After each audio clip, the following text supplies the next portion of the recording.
இதை விட சந்தோஷமான மாலை என்ன இருக்க முடியும்? என் அருமை தம்பி,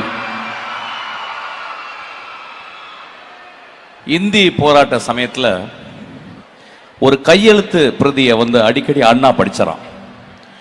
படிச்சுட்டு யாருப்பா ஒரு அழகா எழுதுறா, அந்த இளைஞரை நான் மீட் பண்ணணும்னு சொன்னாராம். அவரை பிடிச்சிட்டு கூட்டி நிறுத்தினாங்களாம். அண்ணா பார்க்கும்போது ஒரு 14 வயசு பையன் நின்றாராம். அவர் தான் மு. கருணாநிதி. அவர் ஷாக் ஆயிட்டாராம்.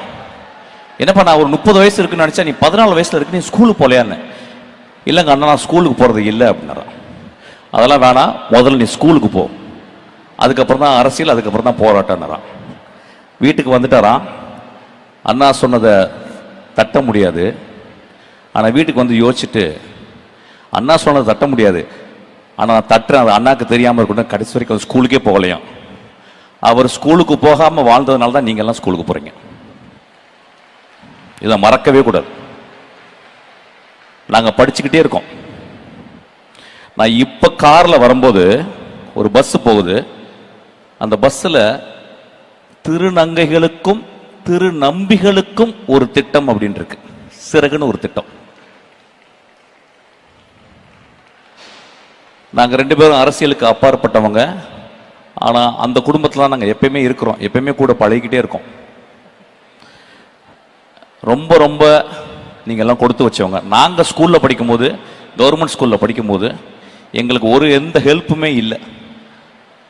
ரொம்ப ரொம்ப கஷ்டப்பட்டு ஒவ்வொரு வருஷமும் நாங்கள் படிக்கிறதுக்கு அவ்வளோ கஷ்டப்பட்டு வந்தோம்.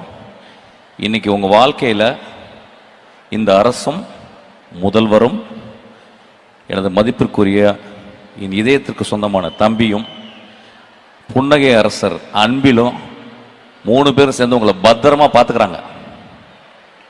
அதை மறக்கவே கூடாது.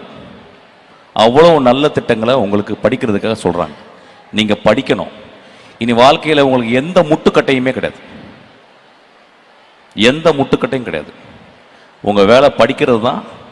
உங்களுக்காக எல்லா செலவையும் எல்லா பொறுப்புகளையும் உங்கள் தாய் தந்தை போல முதல்வர் ஐயா உங்களை பார்த்துக்கிறாரு. துணை முதல்வர் அதை வழி நடத்துறாரு. எல்லா நல்ல திட்டங்களும் மக்களுக்கு போய் சேர மாதிரி அன்பில் பார்த்துக்கிறாங்க. நான் அவங்க 3 பேருக்கும் பர்சனலாக நான் கடப்படுறேன். நான் இந்த விஷயத்தில் இன்னொரு விஷயத்தை இங்கே சொல்லணும். நான் சொல்றதுக்கு,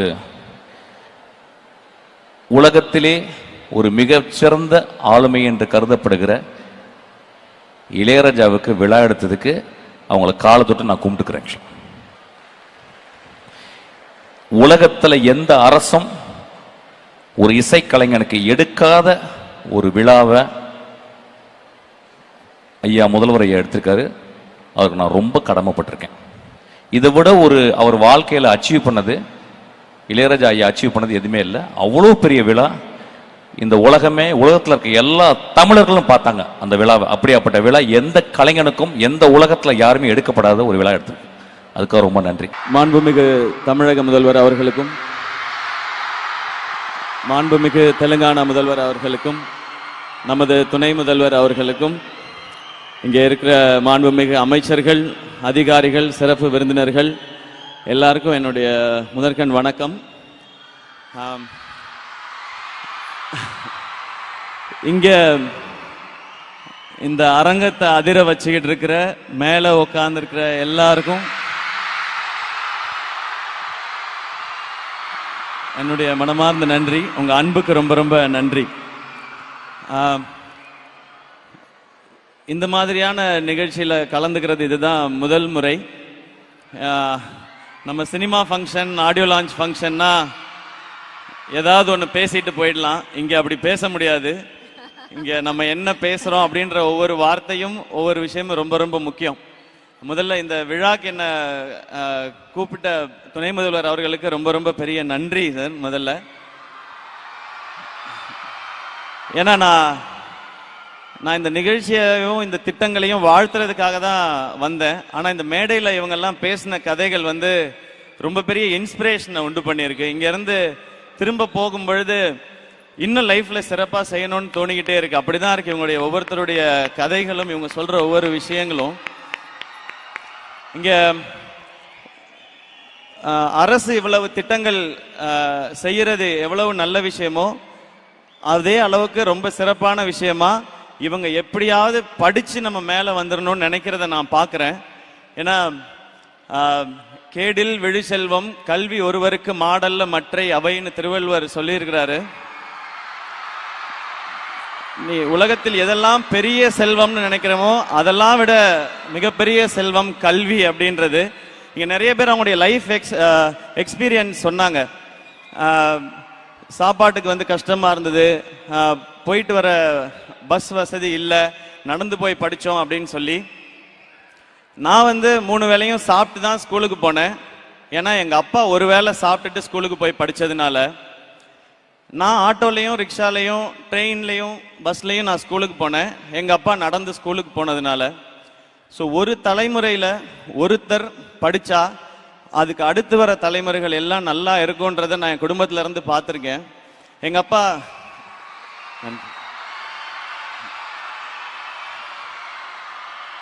அப்பா அவங்க வீட்டில் இருந்த வசதிக்கு அவர் நினைச்ச படிப்பை படிக்க முடியல, கிடைச்ச படிப்பு தான் படிச்சாரு.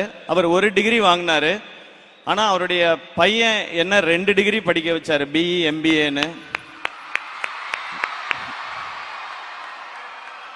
எங்க அக்கா 3 டிகிரி முடிச்சிட்டாங்க, பிஇ எம்பிபிஎஸ் எம்டி எஃப்ஆர்சிபி முடிச்சிருக்கிறாங்க. நான் பிஇ எம்பிஏ படிச்சதுக்கும் இப்ப செய்யற துறைக்கும் சம்பந்தமே இல்லை. நீ படிச்சது வேற, ஆனா நீ நடிச்சுக்கிட்டு இருக்கிய அப்படின்னு நீங்க கேட்கலாம். ஆனா நான் நடிச்சுக்கிட்டு இருக்கும்போது இப்பவும் எனக்கு இருக்கிற பெரிய நம்பிக்கை, இந்த இண்டஸ்ட்ரி ரொம்ப ரொம்ப சவாலானது, சினிமா இண்டஸ்ட்ரி. அதுவும் எந்த ஒரு பின்னணியும் இல்லாமல் எந்த ஒரு துறைக்குள்ள நுழையிறதே ரொம்ப அசாத்தியமான விஷயம். அப்படி அந்த துறைக்குள்ள நுழைஞ்சு அங்க சவால் வரும் பொழுதெல்லாம் எனக்கு இருக்கிற ஒரே தைரியம், என்கிட்ட 2 டிகிரி இருக்கு, இங்க இருந்து அமிச்சிட்டீங்கன்னா நான் ஏதாவது ஒரு வேலை செஞ்சாவது என்னால பொழைச்சிக்க முடியும் அப்படின்றது தான். அப்படி நிறைய பேருக்கு இங்க கனவுகள் இருக்கு. எனக்கு நான் படிப்பு டீசெண்டா படிச்சேன் நான், ஆனா சினிமா மேல ஒரு ஆர்வம், அதனால இந்த பக்கம் வந்துட்டேன். ஆனா இங்க இருக்க ஒவ்வொருத்தருக்கும் ஒரு கனவு இருக்கிறத பாக்குறேன். அந்த கனவை நோக்கி நீங்க ஓடுறத கவனிக்கிறேன். உங்களுடைய ஒவ்வொரு கதைகளும் நிறைய பேருக்கு தன்னம்பிக்கையை கொடுக்குது. இன்னைக்கு எனக்கு இன்னும் பெரிய நம்பிக்கையை கொடுத்திருக்குது. இந்த திட்டத்தினால பயன்பெற அத்தனை மாணவர்களுக்கும் என்னுடைய வாழ்த்துக்கள். இத்தனை பேர் வாழ்க்கையை மாற்றி கொண்டிருக்கிற அரசுக்கும் முதல்வர் அவர்களுக்கும் அதிகாரிகள் அனைவருக்கும் என்னுடைய நன்றி அண்ட் வணக்கங்கள். எனக்கு வேற என்ன சொல்லணும்னு தெரியல. நான் ஃபைனலா ஒண்ணு தான் சொல்றேன். லைஃப்ல நீங்க ஜெயிக்கணுமா, இல்ல சம்பாதிக்கணுமா, வீடு வாங்கணுமா, கார் வாங்கணுமா, இல்ல சக்சஸ்ஃபுல்லா இருக்கணுமா, அம்மா அப்பாவை பார்த்துக்கணுமா, எல்லாரும் முன்னாடியும் மரியாதையா இருக்கணுமா, எல்லாருக்கும் சமமா இருக்கணுமா, ஒன் ஸ்டாப் சொல்யூஷன்.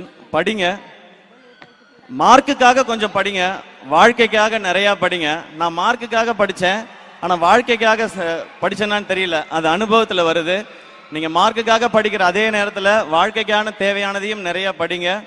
இங்க இருக்கிற அத்தனை பேருக்கும் ஒன்னு சொல்லிக்கணும்னு தான் நினைக்கிறேன். உங்க எல்லாராலையும் இப்ப நீங்க என்ன செய்துட்டு இருக்கீங்களோ அதை தாண்டி ஒன்னு செய்ய முடியும். அது எதை வச்சு சொல்ற அப்படின்னு கேட்டீங்கன்னா, என்னாலே முடியும் போது உங்களால இன்னும் நிறைய முடியும். இந்த வாய்ப்பு கொடுத்த அத்தனை பேருக்கும் ரொம்ப ரொம்ப பெரிய நன்றி. இந்த மாதிரியான திட்டங்கள் இன்னும் பெரிய சாதனையாளர்களை உருவாக்கும். இவங்க எல்லாரும் படிச்சு மேல வரும்போது நம்மளும் ஒரு 4 பேருக்கு நல்லது செய்யணும்ன்ற இந்த விதை ஆரம்பிக்கும் பொழுதே அந்த மாதிரி ஒரு விருட்சமா ஆரம்பிக்குதுன்றது இந்த திட்டத்தோட மிகப்பெரிய பலனா பாக்குறேன். இது இவங்க பயனடைகிறது மட்டும் இல்ல, இதை தொடர்ந்து அடுத்து வர நிறைய தலைமுறைகள் இதனால பயன் வரும்ன்றதான் என்னுடைய நம்பிக்கை. அந்த சந்தோஷத்தோட என்னுடைய உரையை முடிச்சுக்கிறேன். ரொம்ப ரொம்ப நன்றி. உங்க எல்லாரையும் சந்திச்சது ரொம்ப மகிழ்ச்சி. Thank you thank you. இவ்வளவு கைத்தட்டல்களுக்கு ரொம்ப ரொம்ப பெரிய நன்றி. ரொம்ப நன்றி. Love you all. And DD thank you உங்களுடைய அன்புக்கு. பட் எஸ்கே சார், நீங்க பேசினதெல்லாம் நான் ஒத்துப்பேன். ஒண்ணு மட்டும் ஒத்துக்க மாட்டேன். சுமாரா படிப்பேன்னு சொன்னாரு, பொய். ஜோடி ஆடும்போது MBA ஃபைனல்ல இருந்தாரு. படிச்சுக்கிட்டே ஆடுவாரு, ஆடிக்கிட்டே படிப்பாரு, படிச்சுக்கிட்டே ஆடுவாரு, ஆடிக்கிட்டே படிப்பாரு. அதனால டீசன்ட்லாம் கிடையாது, பயங்கரமா படிப்பாரு. இல்ல டிடி, நான் 83% வாங்கினேன் 12th-ல. 83. இருங்க 83. ஆமா. ஆனா எங்க அக்கா 96% வாங்கினா. அப்ப நம்ம கம்மியா தானே தெரியும். அது இந்த அக்கா தம்பி இல்ல அண்ணன் தம்பி இருக்க வீடுகள்ல தெரியும். அவன் நல்லா படிக்கிறான், அதே சோறை தானே நீயும் திங்கிற, நீ நல்லா படிக்க மாட்டியான்னு கேட்பாங்க. அதனால எனக்கு எப்பவுமே நான் படிச்சது கம்மியா தான் தெரிஞ்சிருக்கு டிடி. ஓகே, இன்னும் ஒரே ரிக்வெஸ்ட் உங்ககிட்ட, எல்லாம் என் காது கடிக்குதுங்க. ஒரே ஒரு பிக்சர் உங்களோட இந்த பிள்ளைங்க எனக்கு ரொம்ப சந்தோஷம். நீங்க நடுவுல நின்னீங்கன்னா நான் அரேஞ்ச் பண்ணி கொடுத்துறேன். ஓகேவா? இருங்க. யா, ஃப்ரண்ட்ல வாங்க. ஃப்ரண்ட்ல வந்து முட்டி போட்டுக்கோங்க. சில பேர் ஃப்ரண்ட்டுக்கு வாங்க. அவர் பின்னாடி நிக்கட்டும். கொஞ்சம் டக்குன்னு எடுக்கணும். 2 நிமிஷம். தம்பி ஹைட்டா இருக்கவங்க கொஞ்சம் பின்னாடி போங்க, கொஞ்சம் முன்னாடி வாங்க. ஓகே, நீ அம்மா நீ ரொம்ப உயரமா இருக்கடா, கொஞ்சம் இப்படி வந்துடுறியா? நீ வாடா அண்ணா, டக்குன்ட்டு. ஓகே, ஒரு பிக்சர். வெல்கம்.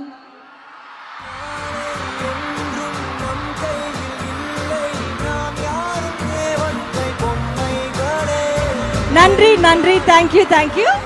அவர் அனுப்பிடலாமா? Okay, thank you. நீங்க போ. Thank you girls, thank you boys, thank you. ஒரே நிமிஷம். Thank you so much. Okay, thank you sir, thank you so much.